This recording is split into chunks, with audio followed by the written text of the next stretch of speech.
من التاريخ عبرة وابدأ الرحلة بعبرة واجعل الإيمان زادا لو سقاك الوقت مرة لو سقاك الوقت مرة الحياة هذه مشاهد والمطر يبدأ بقطرة والبشر مؤمن وجاحد والثمر في الأصل الحياة هذه مشاهد الحمد لله رب العالمين الحمد لله الذي أرسل رسوله بالهدى ودين الحق ليظهره على الدين كله ولو كره المشركون ليظهره على الدين كله وكفى بالله شهيدا وأشهد أن لا إله إلا الله وحده لا شريك له وأشهد أن سيدنا ونبينا محمدا عبده ورسوله اللهم صل وسلم وبارك وأنعم على عبدك ورسولك محمد وعلى آله وصحبه ومن سار على نهجه واهتدى بهديه واستنى بسنته إلى يوم الدين أما بعد. Yang dihormati pengurusi majelis, yang dimuliakan dekan ataupun mudir, semua para asatizah, pelajar-pelajar sekalian, Assalamualaikum warahmatullahi wabarakatuh. Alhamdulillah, bersyukur kita kepada Allah Azza wa Jalla kerana pada malam ini dapat kita bersama dalam majlis ilmu, iaitulah majlis membincangkan satu tajuk yang sangat besar dan sangat penting sebagai seorang muslim dan juga sebagai seorang muslimah, kerana kita diminta untuk nak memasuki pintu masuk kepada Islam ini, iaitulah melalui jalan mengucap dua kalimah syahadah, asyhadu an la ilaha illallah wa asyhadu anna muhammadar rasulullah. Maka pengakuan ini, apabila kita kata saya bersaksi, kenapa dimula dengan asyhadu? Penyaksian bermakna itu bukan kata-kata biasa.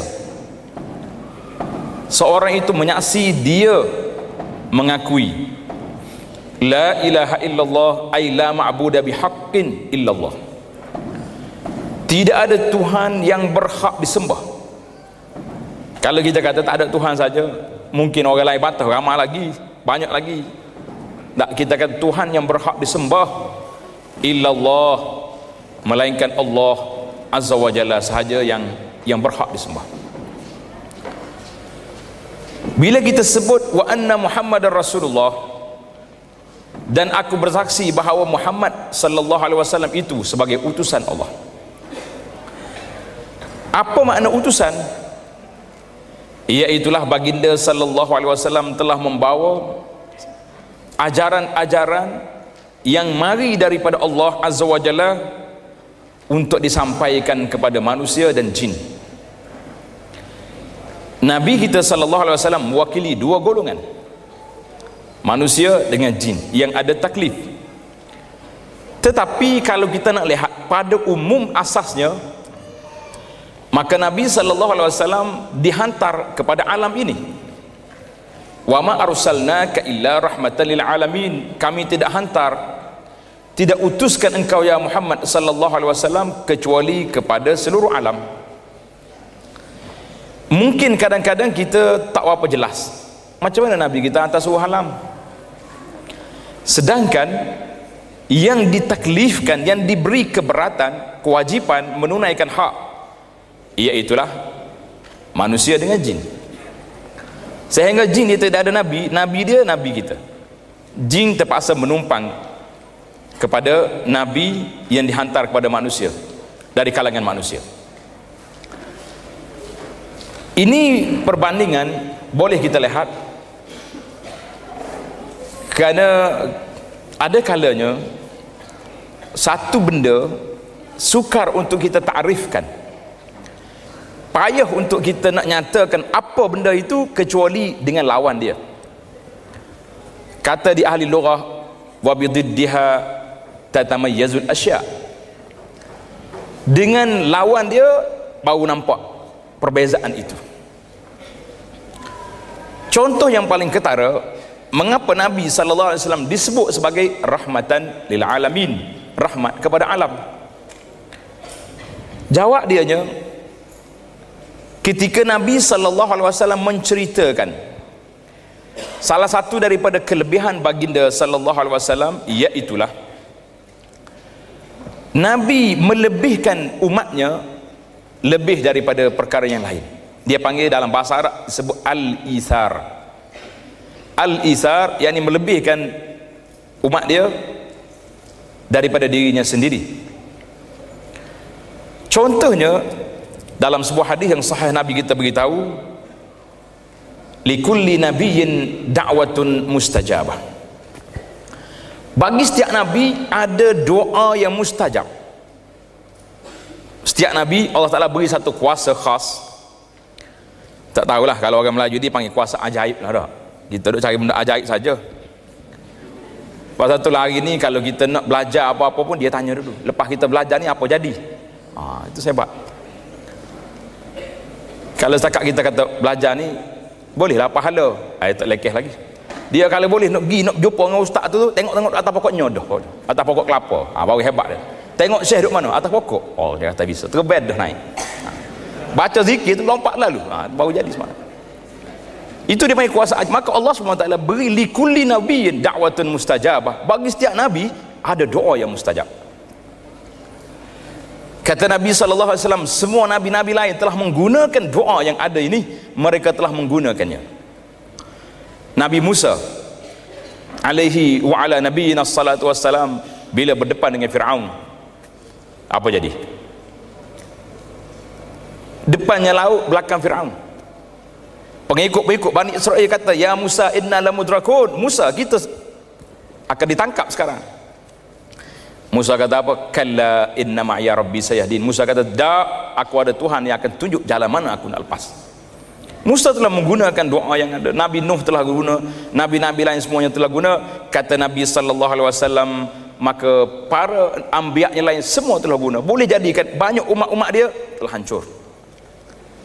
Nabi Nuh, Rabbi innahun adlalna katsiran minan nas. Nabi Nuh alaihissalam bila 950 tahun dia berdakwah, Nuh berdoa, Rabbi la tazar 'alal ardi minal kafirina dayyara innaka intazirhum yudillu ibadaka wa la yalidu illa fajiran kafar. Nuh kata, kalau mau biar lagi pun ni kau beranak pun kau jahat juga, mati habis. Yang jahat-jahat ketinggalannya duduk dalam bahtera. Itu contoh. Bila hari zaman kita ni, zaman Nabi SAW hari ni, buatlah maksiat setakat mana, buatlah kemungkaran setakat mana, lawanlah Allah Subhanahu Wa Taala sekuat mana, tidak ada yang diambil tindakan segera. Itu rahmatul alamin yang sangat jelas kita nampak. Adalah sekali-sekala. Pasal itulah umat Islam hari ni macam kurang berpuas hati. Bukan tak puas hati, ada macam. Contohnya bila ni orang Denmark lukis kartun, kan dia buat bom kat kepala Nabi. Kita duk main belajar internet, duk main ke internet ni, berapa kali dah pelukis kartun tu mati? Berapa kali? Kejap-kejap kata mati dah orang Denmark tu. Lidah terjelek, walah semua tu tipunya buat dalam internet. Budak-budak duduk lukis kartun. Jadi jawabnya kartun lawan kartun. Tak berlaku benda tu. Itu menunjukkan bahawa Allah Subhanahu Wa Taala tidak ambil tindakan segera ke atas umat ini berdasarkan kepada rahmatal alamin, jawatan yang diberi kepada Nabi sallallahu alaihi wasallam. Karena itulah Al-Imam Izzuddin bin Abdul Salam, seorang tokoh yang hebat dalam dunia Islam. Pelajar-pelajar kita boleh tengok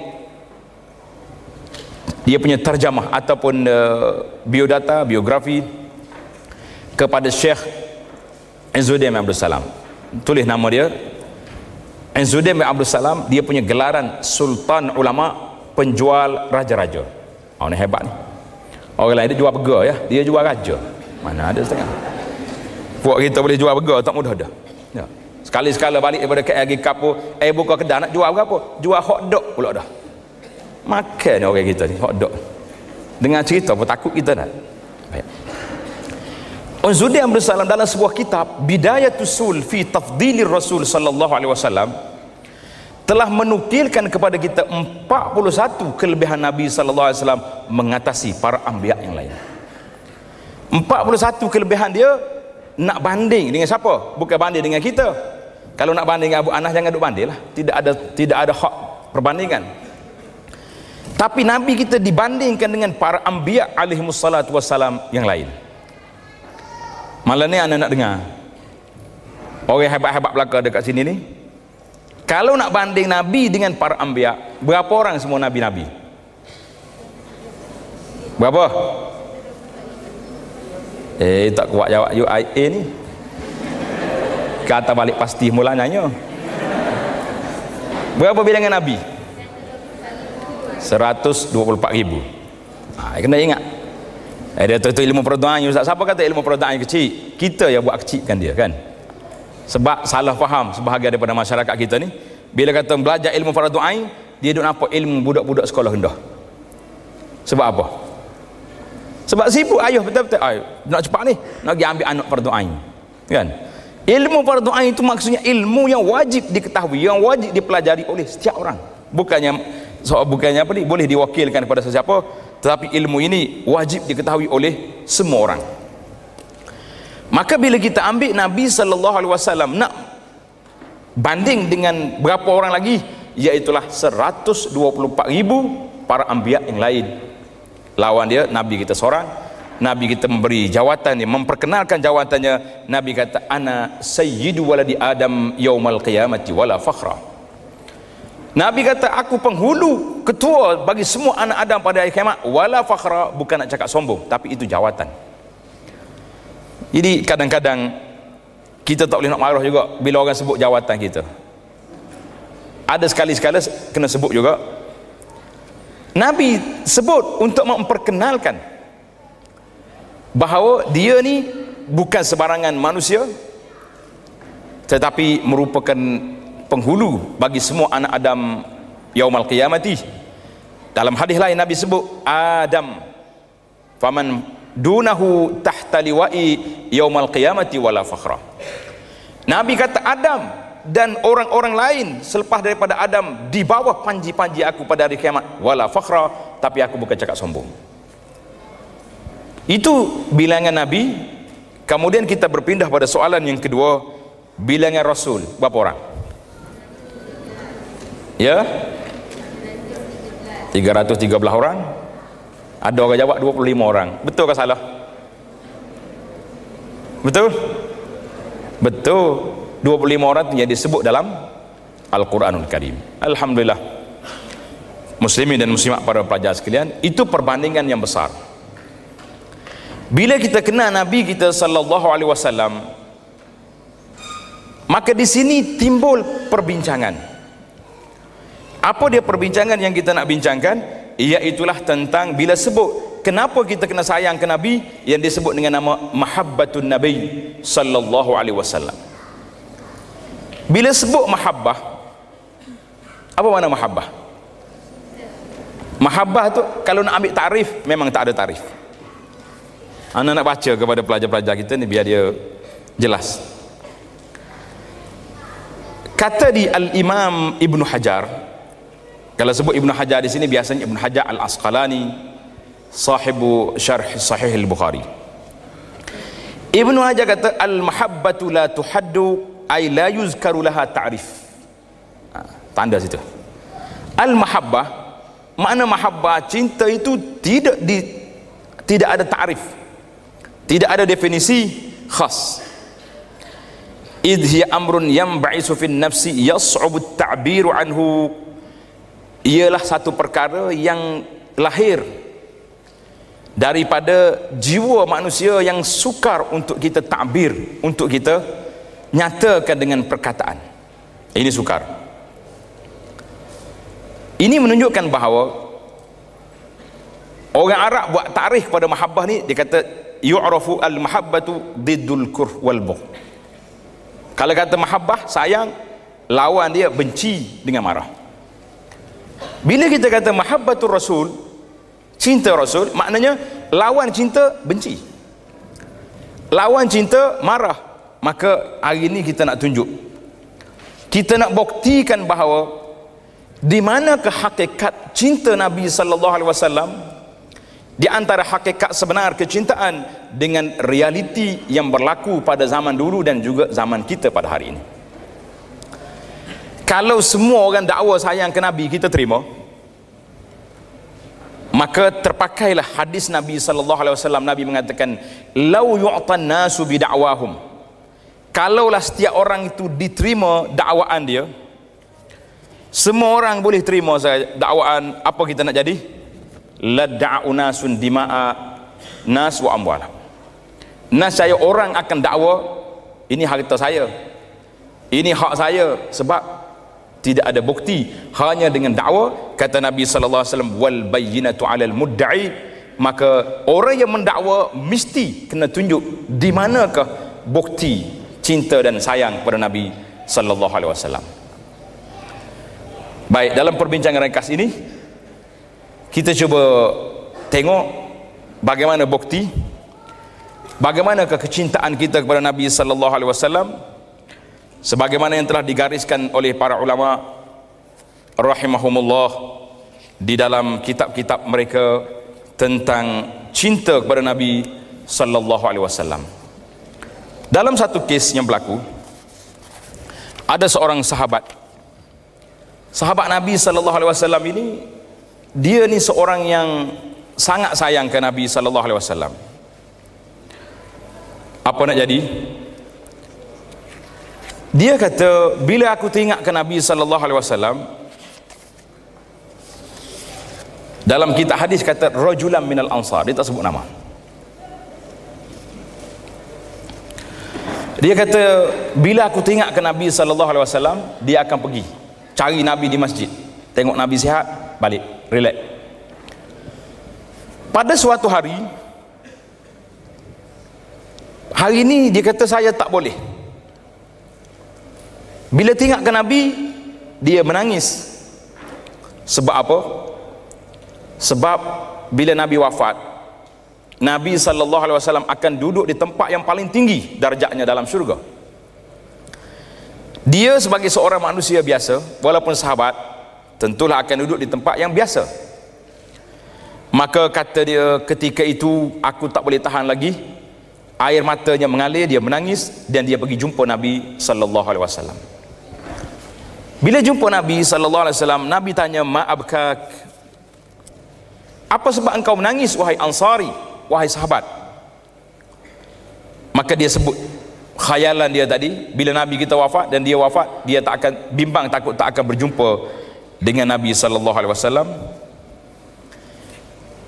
Nabi pun terkedu, nak jawab macam mana orang mari menyatakan cinta dan kasih dia kepada kita.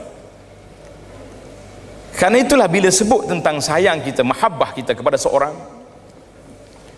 kita kena sebut pada dia bahawa saya sayang kepada, inni uhibbuk. Sebagaimana yang berlaku kepada Sayyidina Muaz bin Jabal. Ingat cerita Muaz ni? Tak ingat? Kau ingat nama pengurus ya, Muaz? Muaz, mu kena belajar ni, cerita Muaz ni cerita yang sangat cantik. Seorang yang cerdik, orang yang hebat. Nabi sallallahu alaihi wasallam pegang satu hari tangan Muaz, Nabi kata, inni uhibbuk. Aku sayang pada engkau ya Muhammad, ya Muaz. Dan Nabi kita ajak kepada Muaz, la tada'mu, jangan tinggal setiap kali lepas salat baca doa. Allahumma aini ala zikri, apa ni? Aini ala zikrika wa syukrika wa husni ibadati. Ingat dah? Itu Sayyidina Muaz. Muaz kata, semenjak daripada aku dengar ini, aku tak tinggal walaupun sekali. Mari pula yang hadis-hadis yang lain, Nabi kita beritahu kepada sahabat bahawa dia sayang kepada orang itu. Ansari bila mari jumpa Nabi sallallahu alaihi wasallam, beritahu dia sayang kepada Nabi sallallahu alaihi wasallam. Nabi tak jawab. Nabi kata, nak kata apa kepada orang yang datang dengan perasaan yang begini hebat, dengan perasaan yang begini kuat? Maka Nabi kita menunggu sehinggalah Allah Taala turun ayat Al-Quran, yang masyhur dalam suratul Nisa, a'udzubillahi minasyaitonir rajim, wa man yuti'illaha war rasul فَأُولَئِكَ مَعَ الَّذِينَ أَنْعَمَ اللَّهُ عَلَيْهِمْ مِنَ النَّبِيِّينَ وَالصِّدِّيقِينَ وَالشُّهَدَاءِ وَالصَّالِحِينَ وَحَسُنَ أُولَئِكَ رَفِيقًا ذَلِكَ الْفَضْلُ مِنَ اللَّهِ وَكَفَى بِاللَّهِ عَلِيمًا. Bila turun ayat Quran ini, man yuti'illaha war rasul, Allah beri satu anugerah yang besar. Siapa dia taat kepada Allah dengan Rasul, apa jadi? Faulaika ma'al ladzina an'ama Allahu alaihim, maka dia akan dibangkitkan bersama orang-orang yang Allah Taala beri nikmat katanya daripada nabi-nabi, siddiqin, syuhada, salihin, wa hasuna ulaika rafiqa, dan mereka akan duduk bersama berkawan di tempat itu. Bila turun ayat suratul Nisa ini, ayat 69, faqala sallallahu alaihi wasallam abshir ya aba fulan, Nabi kata, terimalah khabar gembira wahai saudara, bahawa kamu akan dibangkit bersama dengan orang yang kamu sayang. Ini mukaddimah kita kepada bagaimana para sahabat menunjukkan mahabbah, menunjukkan kecintaan mereka kepada Nabi sallallahu alaihi wasallam yang begitu besar. Kalau nak baca cerita panjang ni, tengok dalam satu buku yang ditulis oleh Dr. Fadil Ilahi. Tajuk dia Mahabbatun Nabi sallallahu alaihi wasallam wa alamatuh. Cinta Nabi dan tanda-tanda dia. Dia bawa bagaimana sahabat meruah perasaan, bagaimana sahabat mempertahankan Nabi dalam peperangan, bagaimana semuanya menunjukkan perbuatan-perbuatan yang menunjukkan bahawa mereka sangat cinta kepada Rasulullah sallallahu alaihi wasallam lebih daripada segala-galanya. Kalau tak jumpa cari buku ni, tengok dalam rakaman Abu Anas Madani punya YouTube, cari dia, tajuk dia Cinta Nabi. Ada 4 siri kuliah yang ana ringkaskan daripada buku yang disebut tadi. Alhamdulillah, itu di antara usaha kita bagaimana nak menunjukkan bahawa para sahabat radhiyallahu anhum sayang kepada Nabi sallallahu alaihi wasallam sampai kepada peringkat begitu sekali. Maka cinta Nabi adalah merupakan cinta yang diminta supaya kita buktikan. Kalau setakat semua orang kata saya cinta, tak ada bukti, boleh terima tak boleh terima? Mana boleh terima? Saya contohlah yang selalu kita buat contoh yang perbandingan yang paling mudah. Namazij Sahlah, dia itulah seorang suami. Budak-budak ni belum ada lagi, jangan duduk sibuk. Tapi kalau memang semangat sungguh nak bini, dia kena kahwin. Dia kaedah dia dua. Saya kalau bak cinta budak-budak ni, dua yang nasihat kita. Kalau yang belum ada semangat, jangan duduk cari semangat. Habis mengaji dulu. Kalau yang sudah bersemangat, teruskanlah minta dengan mak ayah. Semangat ni tak boleh dibendung, tak boleh di stop lagi. Kerana dia kalau stop, dia makan meletup nanti. Ini kaedah. Baik. Bila tengok cinta ni mari daripada mana tadi? Imbi'asum minal qalbi, yang lahir daripada perasaan. Perasaan mari daripada mana? Perasaan mari dalam hati. Maka bila kita sebut perasaan mari dalam hati, ketika itu bagaimana kita nak buktikan yang kita ini memang sayang kepada Nabi sallallahu alaihi wasallam? Maka ketika itu para ulama telah menggariskan kepada kita beberapa perkara, beberapa ciri-ciri yang mesti kita kena buat. Ini disebut dengan nama alamatu mahabbatin Nabi sallallahu alaihi wasallam, tanda seorang itu cinta kepada Nabi sallallahu alaihi wasallam. Hari ini banyak orang cinta Nabi, semangat sungguh-sungguh dia. Kita tengok Allahu Akbar, bila bagi bulan Rabiul Awal, semua orang cakap tentang Rasulullah sallallahu alaihi wasallam. Semangat sungguh. Kau tak semangat? Saya tak tahu kat sini ada perarakan ke tidak. Belagot juga. Belagot tak saya kata. Ada setengah tempat belagot, dia buat perarakan sambut maulid Nabi sallallahu alaihi wasallam, berjalan sana sini, sudah belagot, sudah makan siap-siap, orang azan, asyhadu an la ilaha illallah wa asyhadu anna Muhammadar Rasulullah, tak kena ada Nabi. Dalil tak kena, tak pergi. Itu contoh dia paling mudah sekali. Jadi kita mengatakan bahawa alamatu mahabbatihi sallallahu alaihi wasallam, tanda seorang itu cinta kepada Nabi mempunyai beberapa tanda. Saya ringkaskan di sini dalam perbincangan kita ini di dalam beberapa perkara. Kata ahli syair, cantik ni tanda syair ni bagus. Dia kata ta'sil ilaha wa anta taz'umu hubbahu. Ini syair daripada Abul Atahiyah, seorang syair yang masyhur. Ta'sil ilaha wa anta taz'umu hubbahu, hadza la'amri fil qiyasi syani'u, law kana hubbuka sadiqan la'ata'tahu, innal muhibba liman yuhibbu muti'u. Ini menarik dia punya syair. Kita kena belajar, terutama sekali golongan-golongan muda-muda pelajar-pelajar ni, hafal dia punya abiyat syair. Yang pertama sekali nak memarasah supaya lidah kita tu boleh fasih dengan bahasa Arab. Ini ambil dia panggil apa ni, asy'arul hikam, syair-syair hikmah, syair Imam Syafi'i, Abul Atahiyah ini contohnya, dan banyak lagi ahli-ahli syair yang berfaedah. Apa dia kata? Ta'sil ilah, mudrahaka kepada Tuhan, wa anta taz'um hubbahu, sedangkan kamu sangka, kamu dakwa sayang kepada Allah.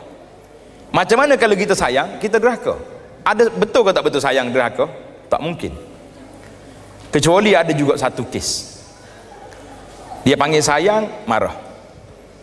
Apa dia? Mak marah ke anak? Benci ke sayang? Betul ke sayang?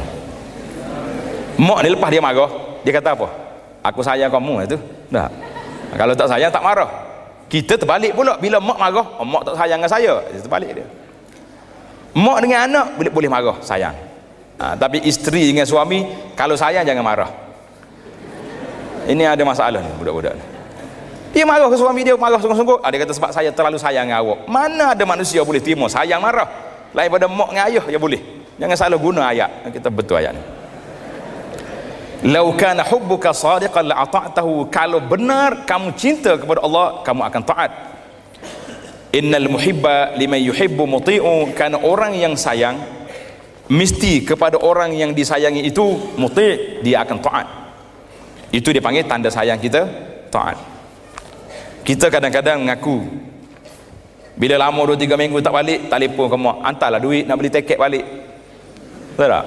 Mak pun sayang anak nak balik juga. Allahu akbar, sukanya dia bagi tiket, sampai-sampai rumah sudah cium tangan mak. Allahu akbar, saya sayang sungguh dengan mak. Mak dia pun happy lah anak balik. Kalau hanya perempuan agak kalung ke kangoh ke apa, kak lah, panggil lah belaka pun. Itu di antara kesilapan kita, duk panggil anak kita dengan kak tu kak ni, akhir sekali tanya nama dia pun dia tak tahu apa-apa. Anak pernah teh bawa budak, dia kata awak nama apa? Dia kata Kak Lo. Namamu Kak Lo, dia kata Kak Lo. Unuh budak tu, jadi dia tak tahu nama apa. Biarlah, jadi cara anak orang susah kita. Bila balik sudah cium tangan mak, peluk mak, oh semangat ni. Mak kata Allahu akbar, mak nak minum air, suruh orang lain pula pergi ambil. Sayang kita sayang? Itu tidak menunjukkan kesayangan. Patut kita tanya selalu mak nak apa. Tengok mak duduk kat dapur, jangan mak rehat 2 hari ni, saya yang masak, saya yang basuh pakaian. Allah ni tidak, mak tu satu beg baju saya balik ke mak, suruh mak pula basuh. Sayang ke mak ke balik nak menyusah kau tua. Ini contoh dia panggil. Jadi kita dengan Nabi SAW sangat besar. Tanda di situ saya nak simpulkan di sini, min alamati mahabbatihi sallallahu alaihi wasallam, yang pertama sekali al-iqtida'u bihi wa isti'malu sunnatih. Yang pertama, iqtida, ikut apa yang Nabi kita buat dan beramal dengan sunnah yang diajar oleh Nabi sallallahu alaihi wasallam. Nah, ini besar. Hari ini bila kita sebut ikut Nabi, banyak amalan-amalan yang kita buat ikut Nabi ke ikut orang lain, kadang-kadang tidak ikut apa yang dibuat oleh Nabi sallallahu alaihi wasallam. Tidak menggunakan sunnah yang dibawa oleh Nabi sallallahu alaihi wasallam, sedangkan Allah SWT telah perintah dalam Al-Quran, qul in kuntum tuhibbunallah fattabi'uni. Tuhan kata kalau kamu sayang kepada Allah, fattabi'uni, ikut aku. Jadi syarat nak dapat mahabbatullah, iaitulah kita ikut Nabi sallallahu alaihi wasallam dengan apa yang dibuat oleh baginda dan apa yang dibuat oleh ulama-ulama besar di kalangan para sahabat, tabi'in, salafun salih, di antara kurun yang terawal yang disebut oleh Nabi sallallahu alaihi wasallam, khairul quruni qarni. Senang ya kita punya skill, kita punya mizan ataupun miqyas. Bagaimana kita nak tahu benda ni baik tak baik? Dalam perkara-perkara ini kita kena letak 3 kurun yang terawal yang telah diberi anugerah Nabi kata sallallahu alaihi wasallam, khairul qurun qarni. Jadi karena itulah imam-imam yang besar, contohnya Imam Malik, dalam pada kata-katanya masyhur, la yusliha akhiru hazil ummah, tidak baik pekerjaan amalan umat ini yang terakhir kecuali mengikut apa yang dibuat oleh orang-orang yang terdahulu di kalangan para sahabat, tabi'in, dan ulama-ulama yang besar di dalam al-qurun al-mufaddalah. Itu dia panggil iqtida. Seorang ahli al-qulub disebut dengan nama Al-Haris Al-Muhasibi rahimahullah. Ini masyhur. Haris Muhasibi ini seorang ulama tasawuf. Tempat kita ni kalau tak sebut tasawuf tak cukup, dia kata. Apa dia kata? Wa alamatu mahabbatil abdi lillah, di antara tanda seorang hamba itu sayang kepada Allah azza wa jalla, ittiba'u mardatillah, mencari keredaan Allah. Satu. Wa tamassuki bi sunnati Rasulillah sallallahu alaihi wasallam, dan berpegang dengan sunnah yang dibawa oleh Nabi sallallahu alaihi wasallam. Maka fa idza zaqal abdu halawatal iman wa wajada ta'mu, bila seorang ini berpegang dengan dua ajaran yang besar dan dia telah merasai kemanisan iman dalam hatinya, maka ketika itu manis iman itu akan terpancar kepada anggota, mana anggota kita akan senang duduk, bagaimana kita nak buat, bagaimana kita nak ikut apa yang telah digaris pandukan oleh Nabi sallallahu alaihi wasallam. Itu yang pertama. Kata di ulama lain pula, man alzama nafsahu adab sunnah nawwarallahu qalbahu binuril ma'rifah. Siapa yang cerahkan, siapa yang ilzamkan dirinya dengan amalan-amalan sunnah, Allah Ta'ala akan cerahkan hatinya dengan cahaya ma'rifah. Ini banyak lagi kata-kata para ulama di sini. Yang kedua, tanda yang kedua yang kita nak sebut, an yarda mudda'iha bima syara'ahu Allah. Ini syarat yang kedua. Orang yang mendakwa sayang kepada Nabi sallallahu alaihi wasallam itu, dia redha dengan apa yang telah dibawa oleh Nabi sallallahu alaihi wasallam. Contohnya di sini iaitulah ayat Al-Quran. Tuhan sebut dalam surah An-Nisa ayat 65, fala wa rabbika la yu'minun hatta yuhakkimuka fima syajara bainahum thumma la yajidu fi anfusihim harajan mimma qadaita wa yusallimu taslima. Tengok, tiga syarat. Fala wa rabbik, Tuhan bersumpah demi Tuhan kamu, la yu'minun, seorang itu tidak beriman, hatta yuhakkimu, sehingga mereka menjadikan Nabi sebagai hakim, sebagai pemutus daripada segala perkara. Itu yang pertama. Yang kedua, thumma la yajidu fi anfusihim harajan, kemudian tidak ada rasa sempit dada dengan hukuman Nabi. Dan yang ketiga, wa yusallimu taslima, mereka terima, patuh, tunduk. Ini bandingan yang cukup besar. Mengapa kita mesti laksanakan perundangan Islam dalam kehidupan dalam negara? Kenapa? Sebab tiga syarat. Bila kita beramal, contohnya yang paling mudah sekali yang saya rasa untuk kita nampak, iaitulah seorang ini kena zakat, seorang lagi kena saman ke polis. Baik, biasa dah kita kena saman? Tak ke selamat dah. Baiklah, anda yang kena saman. Seorang ni pergi bayar zakat di pusat zakat, 500 bayar. Keluar daripada pusat zakat, dia cium ke tak cium dia punya resit zakat? Cium. Alhamdulillah, gembiranya aku dapat menunaikan tanggungjawab aku kepada Allah Azza wa Jalla. Orang yang kena saman, lepas dia bayar juga. Kau tak bayar? Tak bayar, tak jalan dia punya kereta, kan? Keluar daripada mahkamah ke daripada balai polis, dia kata apa? Cium. Alhamdulillah, aku bayar saman. Betul? Kau sampai ke langit ke-7 naik. Yang sumpah, celaka sini. Kena pula hakim hak backing pula dak. Tak minta tahu aku apa tak bagi. Lagi marah dia. Ini perbezaan di antara kita menerima ajaran Islam. Sebab apa? Kita terima duduk di bawah tiga kategori, yuhakkimu, thumma la yajidu fi anfusihim harajan wa yusallimu taslima. Ini tiga peringkat. Contoh yang paling mudah kita tengok muslimah kita, bila diarah oleh Nabi sallallahu alaihi wasallam supaya pakaian yang menutup aurat. Oi, rimas lah, panas lah, macam-macam. kita boleh kata macam-macam boleh kata. Tetapi kalau kita beriman kepada Allah Azza wa Jalla dengan sebenar-benarnya iman yang hakiki, iqtidaan bi sunnatin Nabi sallallahu alaihi wasallam, di dalam pakaian muslimah di zamannya dengan arahannya, kita rasa rimas ke rasa tak ada apa-apa? Tak ada apa-apa. Ini semua arahan Allah, masa yang sedikit, sukarnya beberapa tempoh yang sangat pendek, tetapi mempunyai impak kesannya yang begitu panjang, iaitulah jannatin arduhas samawati wal ard, dalam syurga yang luas langit dengan bumi. Itu dua tanda.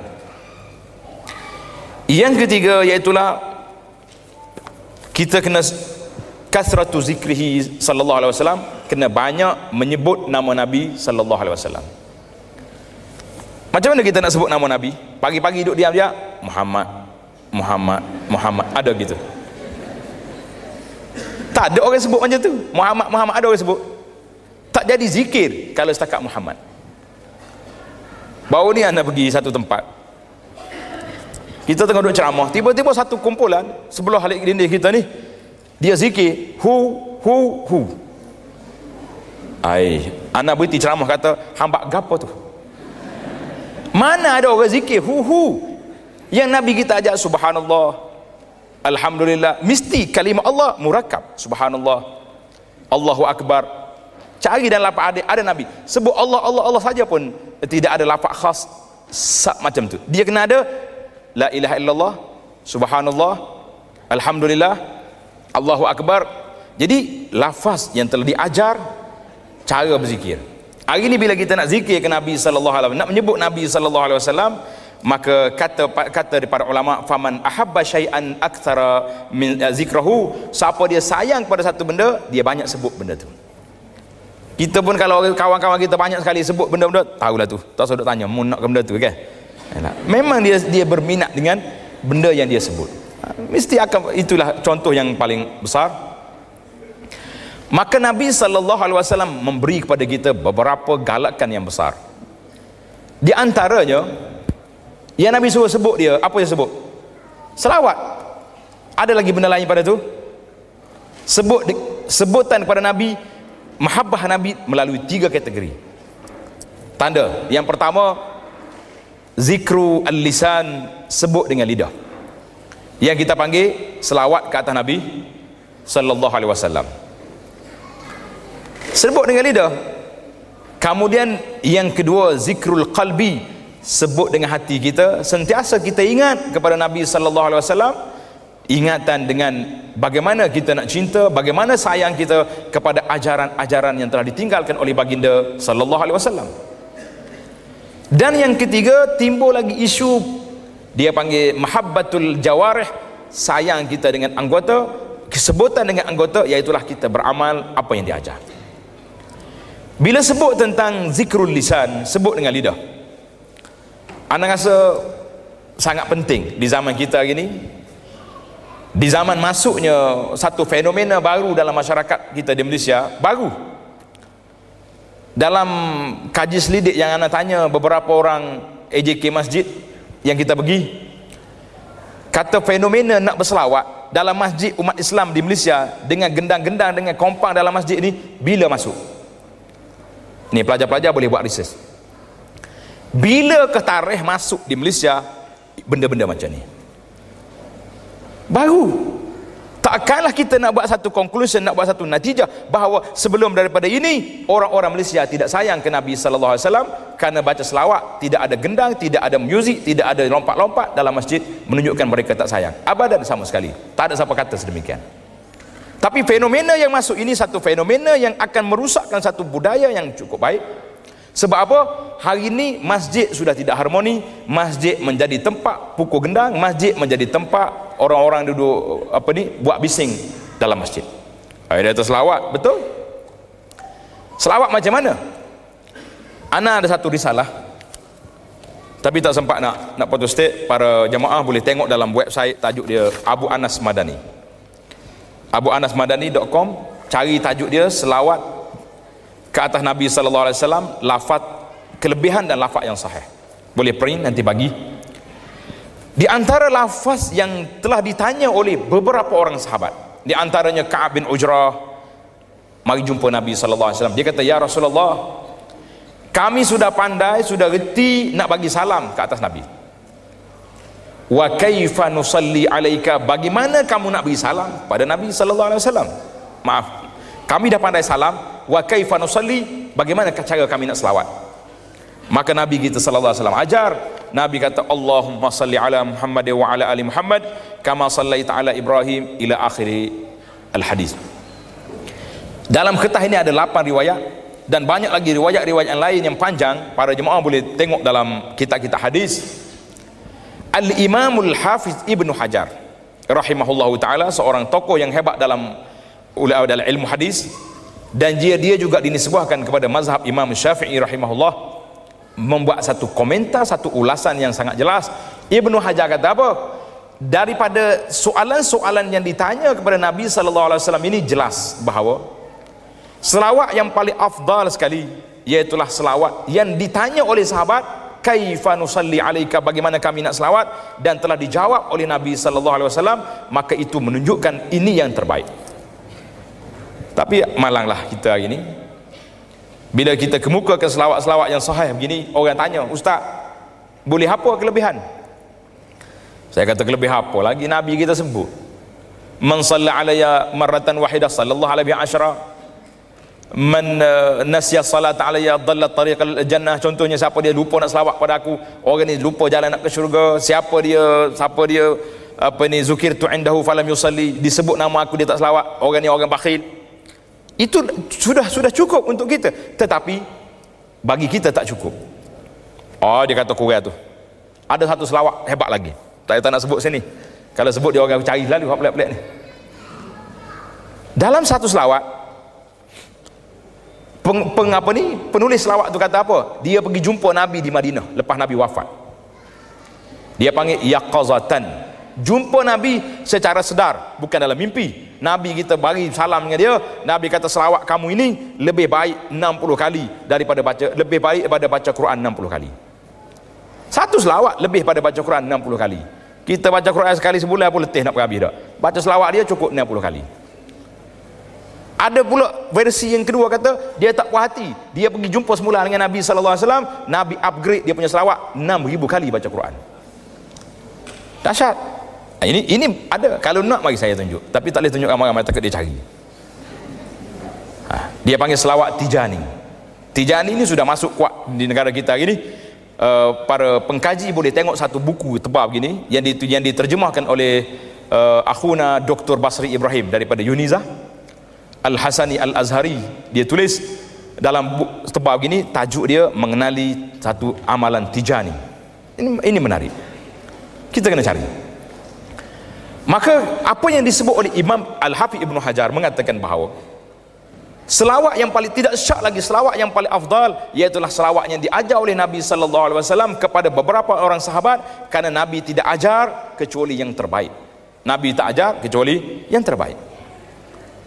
Ada orang sibuk pula macam mana nak bagi salam kepada Nabi, macam mana lah, kita tak payah ada pelik-pelik. Salam pada Nabi ni dia panggil online. Bila kita salamu alaika ya Rasulullah, sampai salam pada Nabi. Nabi sebut dalam hadis, innalillahi malaikatan sayyahin, Allah Ta'ala ada malaikat peronda, dia berjalan, bila orang bagi sampai ke Nabi sallallahu alaihi wasallam, tak payah kita pergi jauh. Ini ada satu penceramah ni di Madinah. Dia kata, tuan-tuan, ibu-ibu, bapa-bapa, kalau mau ziarah Nabi, jangan ziarah pada waktu malam.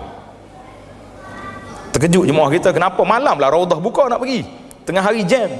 Oh, dia kata tak bisa, sebab waktu malam Nabi kita mau istirahat. Ile kata dia ni penceramah ni.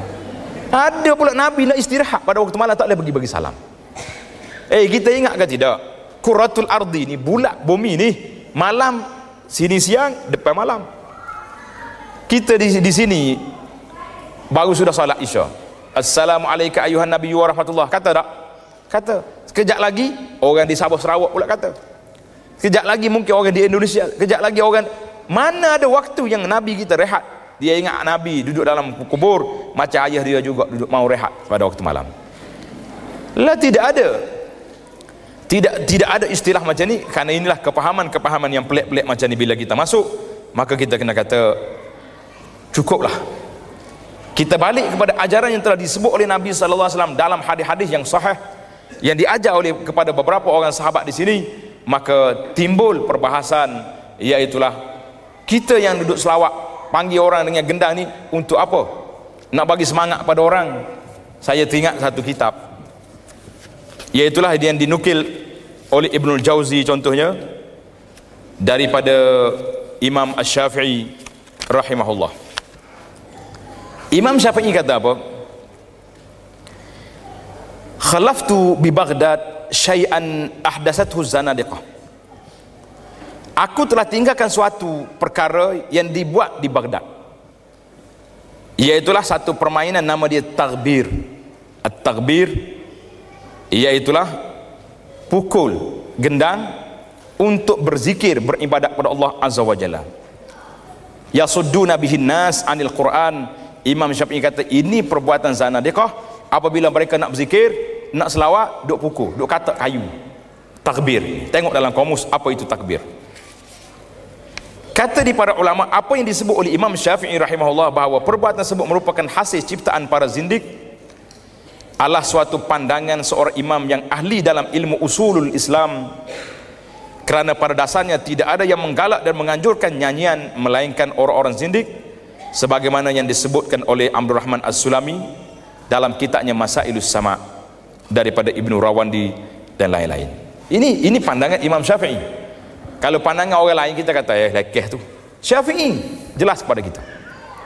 Dalam fatwa Imam Suyuti rahimahullah dalam kitabnya Al-Amru bil Ittiba' wan Nahyu 'anil Ibtida'. Kitab ni kalau payah nak cari tengok dalam Maktabah Syamilah ada. Al-Amru bil Ittiba' wan Nahyu 'anil Ibtida'. Imam Syafi'i kata, Imam Suyuti kata apa? Wa min zalika ar-raqsu wal ghina'u fil masajid wa darbid duf awir rabab aw ghairi zalika min alatit tarab. Faman fa'ala zalika fil masjidi fa huwa mubtadi'un dhalun mustahaqqun lit-tardi wad-darbi. Saya baca nas Imam Suyuti, dia kata apa? Di antaranya bid'ah itu adalah menari, menyanyi dalam masjid, memukul kompang atau gendang atau rebab, sejenis alat muzik yang bertali seperti biola, atau selain itu dari jenis-jenis alat-alat muzik. Maka sesiapa yang melakukan perkara yang tersebut dalam masjid, maka dia adalah mubtadi', sesat dan perlu dihalau dan mereka boleh dipukul. Itu fatwa Imam Suyuti. Saya tak kata suruh pukul, jangan pula duk kelahi situ. Cuma cukuplah kita kata masjid lam yubna li hadza, masjid tidak dibina untuk perkara ini. Itu yang ketiga. Yang keempat, nasru dinihi bil qawli wal fa'li, mempertahankan agama Allah Ta'ala ini dengan perkataan dan perbuatan. Hari ini orang nak pertahan agama ke nak mempertahan kalimah? Ke ada juga orang pergi belagak juga ni? Ada pakai baju merah juga dah. Baju merah selalu tulis kalimah Allah besar sini. Tuduh atas kepala pun tak ada. Mempertahankan kalimah Allah macam ni. Subhanallahil azim. Ini je. Wallahi inna hadza la'amrun ajib. Ini perkara ajaib yang berlaku dalam dunia ini. Kalau orang kata dunia ni ada 7 perkara ajaib, saya kata yang ke-8 ni hak ni lah. Nak mempertahankan kalimah Allah, dia tidak mengikut agama Allah Azza wa Jalla. Bagaimana mempertahankan kalimah Allah? Kaif hadza? Jadi mempertahankan dinullah, agama Allah, kalimah Allah di sini bermakna dinullah, mempertahankan agama Allah. Jadi kalau orang hina Islam, orang perli Nabi kita sallallahu alaihi wasallam, wajib kita kena lawan, wajib kita kena mempertahankan. Kalau tidak, kita akan jumpa benda-benda yang tidak sepatutnya. Yang kelima, kasratus syauqi ila liqaihi, banyaklah kita merindui untuk bertemu dengan Nabi sallallahu alaihi wasallam. Orang yang nak bertemu dengan Nabi, manalah kita buat perkara-perkara yang sepatutnya dia diajar oleh Nabi sallallahu alaihi wasallam. Dalam sebuah hadis Muslim, Nabi kata min asyaddi ummati li hubba. Orang yang sangat kuat sayang kepada aku, siapa dia? Nasun yakununa ba'di, akan datang seorang yang mari selepas daripada aku, yawaddu ahaduhum law ra'ani bi ahlihi wa malihi, mereka suka, sayang kalau mereka boleh tengok aku dalam keadaan mereka menebus dengan keluarganya, dengan harta bendanya. Ini orang-orang yang Allahu Akbar. Nabi kita sallallahu alaihi wasallam menceritakan orang-orang yang sayang kepada Nabi. Mana kalau kita lihat sahabat-sahabat yang besar, di antaranya Bilal radhiyallahu anhu. Bila ni orang yang sangat sayang ke Nabi, sangat rapat dengan Rasulullah sallallahu alaihi wasallam, maka Bilal kata apa? Bila dekat dengan dia nak mati, dia kata apa? Ghadan nalqal ahibbah Muhammadan wa hizbah. Suka dia nak mati sebab esok dia boleh jumpa dengan Nabi sallallahu alaihi wasallam dan Muhammad dan sahabat-sahabat yang lain. Hari ni para jemaah kita kena lihat. Boleh ke tak boleh kita mimpi jumpa dengan Nabi? Boleh. Boleh. Dalam bulan Rabiul Awal baru ni saya terima satu SMS. Mungkin tuan-tuan juga terima. Siapa dia baca zikir ni berapa ribu kali, boleh mimpi jumpa Nabi. Ada hak baca dah? Kau tak jumpa SMS tu? Weh, rugi lah. Kita pun tanya orang hantar tu, mu baca dah? Dia kata tak lagi. Dia ada SMS forward kita, tanya mu baca? Dia juga. Subhanallah, duk main-main ke benda macam ni. Kita mengatakan bahawa ya juz dalam mazhab Ahlussunnah wal Jamaah, ya juz boleh kita bermimpi jumpa dengan Nabi sallallahu alaihi wasallam, sebagai hadis Nabi kata man ra'ani. Berlaku orang-orang sahabat-sahabat, orang-orang yang diberi pilihan oleh Allah Azza wa Jalla boleh bermimpi tengok Nabi sallallahu alaihi wasallam. Tapi janganlah di komersial. Oh, saya semalam sudah mimpi jumpa dengan Nabi. Bila nak pergi selawat di studio, di pentah mana-mana, dia kata apa? Nabi datang. Iring dia naik ke pentas kerana dia nak bergendang memuji Nabi sallallahu alaihi wasallam atas tempat. Ini semua khurafat masuk dalam ajaran-ajaran kita, tetapi masyarakat kita suka kepada benda-benda yang ajaib, benda-benda yang pelik macam ni. Subhanallah, kita mengatakan kita nak jumpa dengan Nabi sallallahu alaihi wasallam, tapi kalau tak jumpa dalam dunia, kita nak jumpa dengan Nabi, maka jumpa dengan Nabi mesti dengan syarat-syarat yang ketat yang telah disebut oleh Rasulullah sallallahu alaihi wasallam. Suatu masa Nabi kita jumpa dengan golongan Ansar. Orang Ansar sedih. Bila? Sewaktu Nabi kita bahagi harta rampasan peperangan Hunain di Ja'ranah, bagi ke orang Mekah. Orang ni ambil berapa puluh ekor unta, orang ni ambil kambing, orang ni ambil. Orang Ansar tengok saja. Dia kata nampak lain macam Rasulullah. Kumpulan orang muda-muda, orang tua-tua tak bercakap. Hak muda-muda dia semangat sikit. Dia kata nampak lain macam Nabi, jumpa dengan anak-anak dia, lepas belakang unta, kambing semua bagi belakang, kita tak dapat apa-apa. Orang mari repot kepada Nabi sallallahu alaihi wasallam, ya Rasulullah, ada golongan sebahagian pemuda Ansar bercakap tak baik terhadap Nabi. Nabi kata kumpul Ansar, kumpul belakang. Bila kumpul semua sekali di situ, maka Rasulullah sallallahu alaihi wasallam telah bercakap, ya ma'syar Ansar. Panjanglah hadis ni, kalau kita baca memang sangat menyentuh perasaan. Nabi kata atardauna, ya ma'syar Ansar, mu dulu susah, aku datang beri kesenangan. Kamu dulu sesak, aku datang bawa hidayah. Dan Nabi kata kamu juga boleh jawab kalau nak jawab. Rasulullah dulu sallallahu alaihi wasallam dulu dihalau keluar daripada Mekah, kami yang beri tempat di Madinah, kami yang lantik jadi ketua, tak ada siapa jawab. Akhirnya Nabi kata apa? Ya ma'syar Ansar, redakah tidak kamu kalau orang lain balik dengan kambing, balik dengan unta, balik dengan harta-harta rampasannya dunia ini, kamu ma'syar Ansar balik ke Madinah dengan Rasulullah sallallahu alaihi wasallam. Bila dengar hak ni, semua Ansar beri jawapan, radina ya Rasulullah, kami reda ya Rasulullah. Dan bakau hatta ballat lihyatuhum, mereka menangis sehingga basuh janggut. Itu menunjukkan bahawa kecil belakang lain. Apabila Nabi beri jaminan bahawa baginda akan balik ke Madinah, tidak akan duduk di Mekah, kambing-kambing, harta-harta ni biarlah orang Mekah ambil, mu'allah-mu'allah yang baru masuk Islam ni diberi kepada mereka. Tapi tempat kita ni kalau mu'allah tu kak, asal kau orang baru masuk Islam, mu'allah lah sepak tua apa tak. Kadang-kadang dia tu pensyarah dah, hebat, profesor dalam pengajian Islam, mu'allah nak mengajar malam itu, mu'allah lagi pok kita. Anak duduk dalam satuan perkim, letih dah nak jawab. Dia kata ustaz tolonglah betul persepsi orang Melayu ni, puak dia tu mu'allah sebenarnya, suruh baca Quran tak reti baca. Saya kata tak apa, kalau dia tak pandai baca Quran, awak panggil dia mu'allah Melayu, boleh juga. Kena kita tak? Ramah juga mu'alaf Melayu, kata ramah. Ramah. Jadi kita tak. Jadi Nabi kita beri kepada mu'alaf, maknanya orang yang baru masuk Islam, baru jinak dengan Islam, Nabi beri. Maka Nabi bagi janji dengan Ansar, ya ma'asal Ansar, lepas pada aku wafat akan berlaku asarah, akan berlaku sedikit perkara-perkara. Fasbiru hatta talqauni alal haud, kamu sabar sehingga kamu berjumpa dengan aku di tepi kolam. Nak jumpa tak jumpa kita di kolam? Kenapa tak nak? Dalam Al-Imam Ibn Hajar mengatakan kolam Nabi ada dua. Satu dia panggil Al-Haud yang akan diberi di mana? Di mahsyar. Satu lagi kolam dia di dalam syurga dia panggil Al-Kausar. Wallahu alam, itu penjelasan ulama.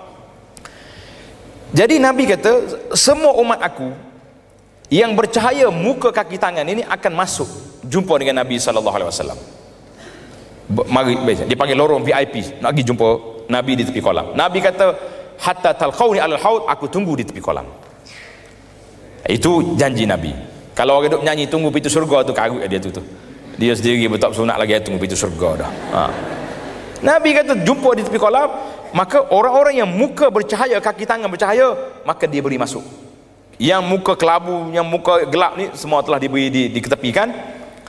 Nabi dalam hadis yang jelas mengatakan la yuzadan, lagi akan dihalau sebahagian daripada umat aku ini yang sudah bercahaya muka, kaki tangan dia bercahaya, minal wudu, kesan daripada wudu dan sujud, tapi bila dekat dengan kolam tiba-tiba mereka dihalang daripada masuk ke kolam.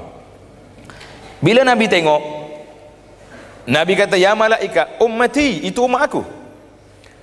Cerita hadis ummati mungkin lepas ni kita boleh cerita. Banyak soalan ummati ni, anak apa pening, apa benda yang nak ummati ni? Maknanya kekeliruan berlaku. Bila kita, Nabi kata ummati ya malaikat, umat aku. Malaikat tak mengaku kalah. Mereka mengangkat laporan kepada Nabi sallallahu alaihi wasallam. Kalau zaman kita kan macam pendakwa raya lah malaikat. Dia kata ya Rasulullah, betul dia umat kamu. Betul dia sudah ada cahaya mukanya.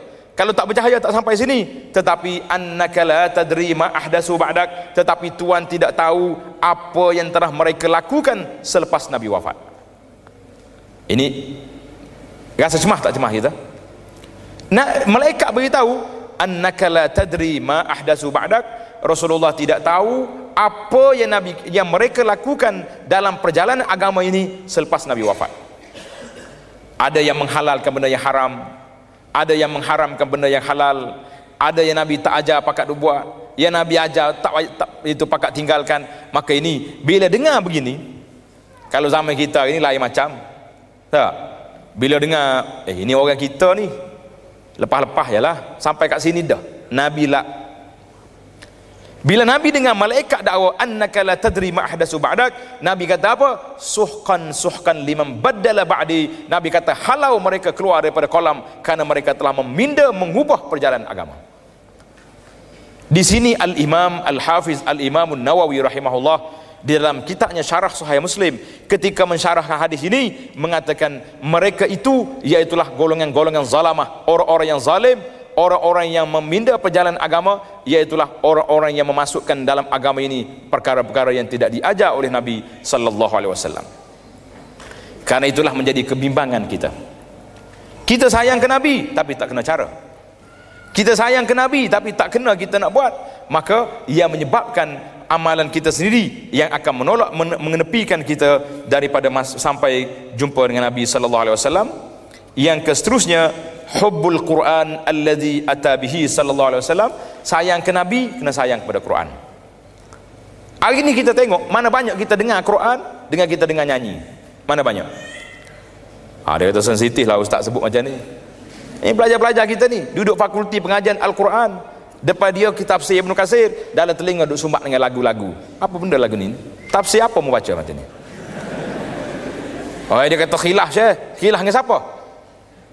Hadisul Ma'azif berat, dikeluarkan oleh Imam Bukhari dalam kitabnya As-Sahih. Kalau nak khilaf pun hormatlah kepada tafsir Quran, hormatlah kepada kitab-kitab agama, jangan duk sumbat dalam ni dengan sumbat dalam ni. Dalam syair kata hubbul kitabi wa hubbu alhanil ghina la fi qalbi 'abdin laysa yajtami'an. Cinta kepada Quran dengan cinta kepada nyanyian tidak akan berkumpul dalam hati seorang hamba. Lebih-lebih kita ni anak-anak kita yang hafal Quran, hafizah, banyakkanlah dengar Quran, murajaah Al-Quran, jangan duk sibuk dengan dengar lagu-lagu, dengan nyanyi-nyanyi, kerana ini boleh menimbulkan suatu perkara yang boleh menghalang untuk kita mendapat nur, cahaya di dalam hati kita. Jadi sayang kepada Quran dengan cara mana? Dengan kita belajar, dengan kita amalkan, dengan kita baca. Kata di Sayyidina Utsman radhiyallahu anhu, "Lau taharat qulubuna lama syabi'at min kalami rabbina." Kalaulah hati kita bersih, dia tidak akan kenyang dengan mendengar kalam Rabbina. Hari ini dengar Quran sikit, tak sedar. Dengar lagu 4 kali pusing boleh. Allahu Akbar. Kita muhasabah balik di mana kecintaan kita kepada Allah. Yang seterusnya mahabbatu sunnatihi, sayang pada sunnah Nabi. Yang seterusnya lagi mahabbatu liman ahabban nabi, kita sayang kepada orang yang Nabi sayang. Siapa Nabi sayang? Sahabat-sahabat dia. Siapa Nabi sayang? Isteri-isteri dia, anak-anak dia. Maka wajib kita kena sayang. Hari ini di negara kita ini sudah masuk satu kumpulan yang agak dahsyat. Kumpulan apa? Kumpulan Rafidah. Kena? Kau tak kenal Rafidah? Dia kena Syiah, ya tak? Rafidah, Syiah, pencerca sahabat, pemegang agama nostalgia, itu semua buat waktu belakang. Tidak nostalgia apa yang lagu dia. Husain mati 1400 tahun dulu. Nabi kita sallallahu alaihi wasallam larang daripada al-ihdad, berkabung lebih daripada 3 hari. Sudah 300, sudah 1000 berapa ratus tahun dah dulu masih lagi duk main Husain. Apa benda? Sebab itulah agama Syiah ini agama nostalgia. Dia duk tengok ke Husain. Orang lain tak ada. Sayyidina Ali dia tak puja. Dia panggil Husain. Ini dalam syair yang baru-baru mari pula ni. Ali madad. Tahu mana madad tu apa? Minta pertolongan dengan Ali untuk menyelamatkan masalah dia. Sekarang coba tengok di Syria, tengok di Iraq, banyak dia tulis Ali madad. Sama juga dengan kita hari ni pun, ahli sunnah ni pun kadang-kadang kita panggil madad ya Rasulullah. Minta pertolongan sekarang? La, abadan, sama sekali tidak. Saya madad minta akhirat. Bukan itu cara. Kalau kita nak minta syafaat Nabi di akhirat, dengan cara-cara yang telah diizinkan oleh Allah, sebagaimana yang telah diajar oleh Nabi sallallahu alaihi wasallam. Nabi sebut, siapa dia dengar azan, dia jawab, faqulu misla ma yaqul muazzin. Satu. Kemudian lepas kita azan, kita selawat, Allahumma salli ala Muhammad. Lepas pada selawat, kita barulah kita berdoa, Allahumma rabb hadhihi da'wati tamah ila akhirih. Apa jadi? Nabi kata, halat lahu syafa'ati yaumal qiyamah, orang itu berhak menerima syafaat aku pada hari kiamat. Tapi atas dunia lagi nak periksa madad ya Rasulullah, Allah, itu permohonan direct pada Nabi di saat Nabi kita sudah wafat. Ini satu perbuatan yang mahzur, yang telah dilarang oleh para ulama. Anda tahu akal orang kata ini khilaf je. Betul, kalau ada khilaf pun kita kena tengok. Bukan semua khilaf tak boleh ditegur. Dan ada satu kaedah yang masyhur dalam dunia ini, dia panggil la inkar fi masailil ijtihad. Tak boleh ingkar dalam masalah ijtihad. Para jemaah, saya nak ringkaskan tajuk ni. Boleh tengok satu tulisan yang saya tulis dalam majalah Solusi yang terbaru. Tajuk dia, tidak boleh ingkar dalam masalah ijtihad.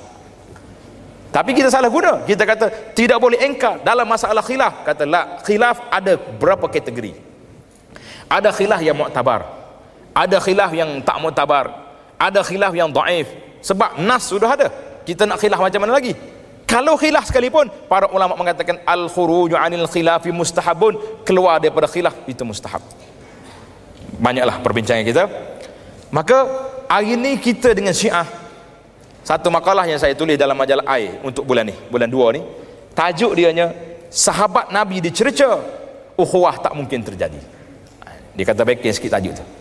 Sebab orang hari ini sibuk nak takrib, nak dekat dengan Syiah. Nak dekat macam mana? Selagi dia cerca Sayyidina Abu Bakar, selagi dia cerca Sayyidina Umar, cerca Aisyah, wallahi tidak ada dekat kita dengan dia. Syekh Muhibbuddin Al-Khatib di antara tokoh takrib yang nak mendekatkan di antara Sunni dengan Syiah. Dia buat kajian-kajian, akhir sekali keluar sebuah kitab, tajuk dia Al-Khututul Aridah, garis kasar di antara Sunni dengan Syiah. Dia telah buat senarai, beberapa senarai yang menunjukkan tidak mungkin Syiah dengan Sunni bersatu. Tak mungkin. Maka kita nak kata apa?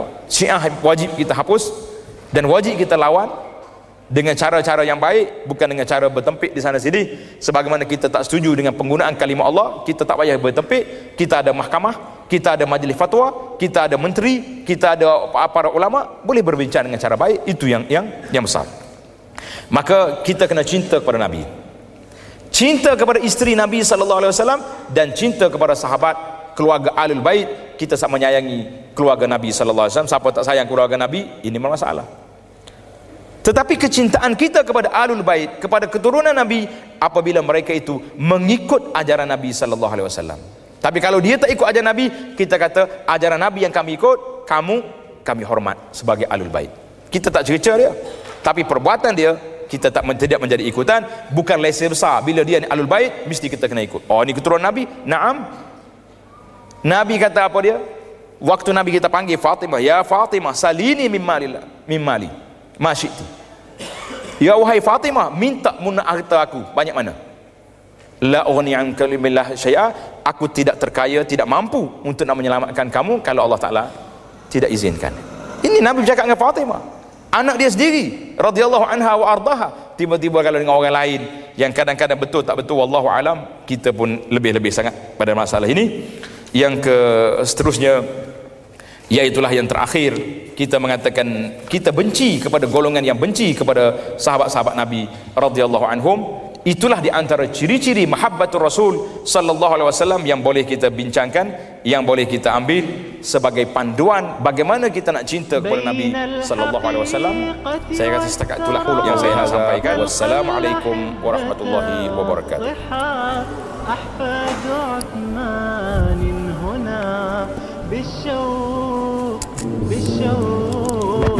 بالشوق نفتح كل باب تلك السواعد باللقاء يحلو بها وعد اللقاء وعلى المحبة والنقاء نرقى بأحلام الشباب وعلى المحبة والنقاء نرقى بأحلام الشباب.